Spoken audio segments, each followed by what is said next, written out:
Have you ever wondered what the world would be like if a nation's military and political officials turned on their own citizens? Although it is not well known and as perplexing and horrifying as it may sound, this became a reality in the country of Argentina not even half a century ago. This traumatic period has been analyzed by Patricia Marchak in collaboration with her husband William Marchak in their novel entitled God's Assassins: State Terrorism in Argentina in the 1970s. This novel was, in the author's own words, an attempt to explore the nature of state terrorism and its impact on a population, and in the process to identify the structural origins and proximate causes of these events. Marchak was the former Dean of Arts and professor at the University of British Columbia, where she taught both sociology and anthropology. She co-wrote the book along with her husband William Marchak, who recently retired after 30 years in newsprint sales to publishers throughout Latin America, including Argentina. Together, they set out to both explore the concept of state terrorism and identify its origins. They define state terrorism as an instrument designed to frighten an entire population, not just political opponents, by using any means necessary. This includes both psychological abuse and physical force. Marchak does make it a point to affirm that state terrorism is not just one event.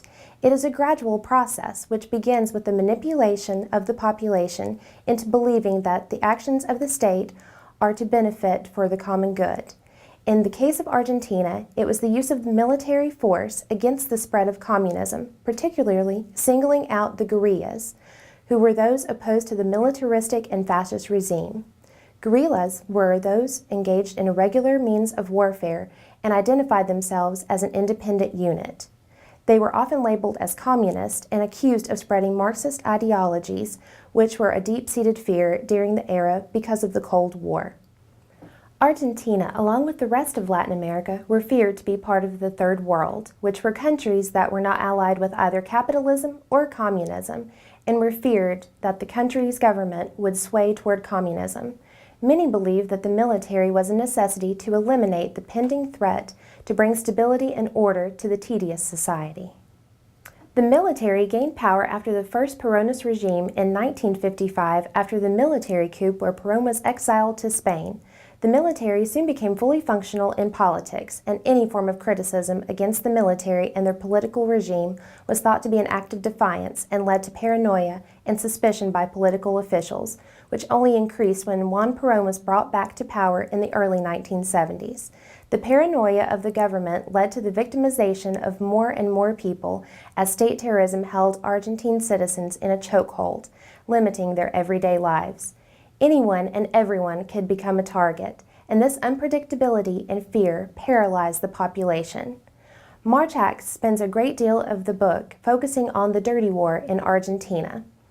The Dirty War was a violent, militaristic campaign that began in 1973 under the government of Juan Perón. It was a foreseeable war due to the escalation of violence since the coup of 1955. The Dirty War was undoubtedly a civil war in progress. The state itself was involved in acts of terrorism, using the military and police to kill perceived enemies. Perón censored the press and closed newspaper companies, using brute force and intimidation whenever needed. The violence only intensified after the death of Juan Perón in 1974 and his wife Isabel was thrust into the presidency.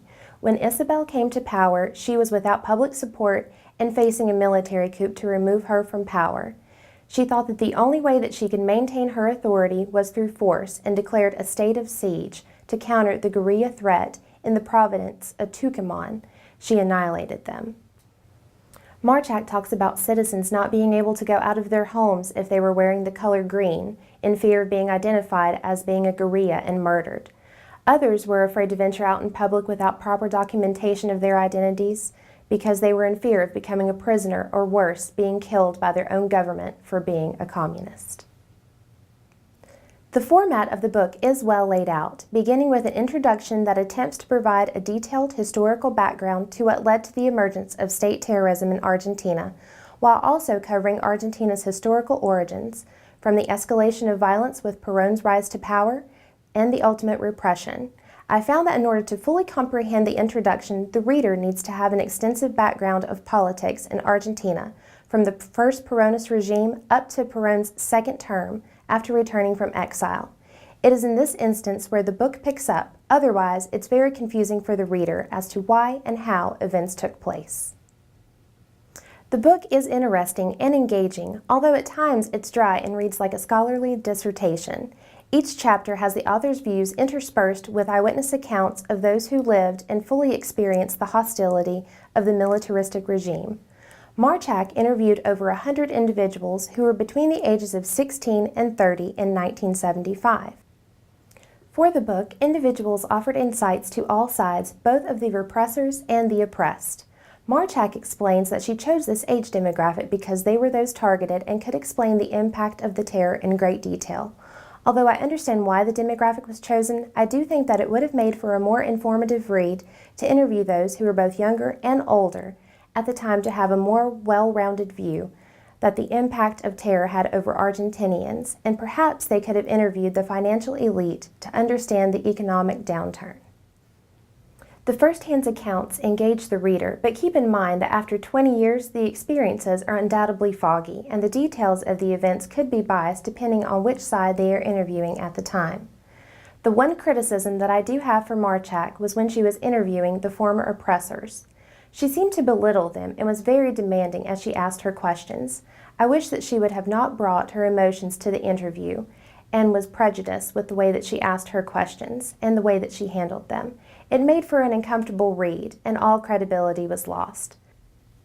I realize removing your personal beliefs on a serious and wicked subject is hard to do, but it is not impossible, and the interviewee was more reserved and less candid under the pressures of harsh criticism. These interviews were not just to answer the effects of state terrorism, but also to identify its possible origins. Out of the numerous possibilities, 3 explanations are focused upon. First, that state terrorism was needed to restructure the unstable economy. Secondly, that Argentina, along with foreign investors, including the United States, feared the spread of communism and wanted to eradicate Marxist beliefs and their supporters. And thirdly, that there was a power struggle among the classes which started the violence that ultimately led to state terrorism. Of all of the possibilities, the author leans toward the latter as the most plausible explanation, arguing that the military was the metaphorical middle class and that they emerged victorious over the top class that included church and political officials. However, I do not share her ideology. I am more inclined to lean more toward the explanation that the military wanted to eliminate communism, so they turned to physical force, partially funded by foreign nations. It is not outside the realm of possibility, and in fact, it's in keeping with the reservations of the era. The Argentine terrorism took place at the peak of the Cold War, and the spread of communism was realistic and ever-growing threat to capitalism. After the Cuban Revolution, the spotlight was shined on Latin American countries as possible successors. Several countries, including the United States, funneled immeasurable sums of money to countries, Argentina included, stopping the spread of communism at all cost. Even if it funded state terrorism, it was thought to be for the good of mankind and capitalism. Regardless of whether you agree or disagree with Marchak, she has done a respectable job at providing sufficient background information of each possibility, allowing you, the reader, to make your own conclusion concerning the origin of state terrorism, and does not enforce her personal beliefs on the subject. However, at the end of the book, Marchak has some unjust criticizing words about the current youth in Argentina.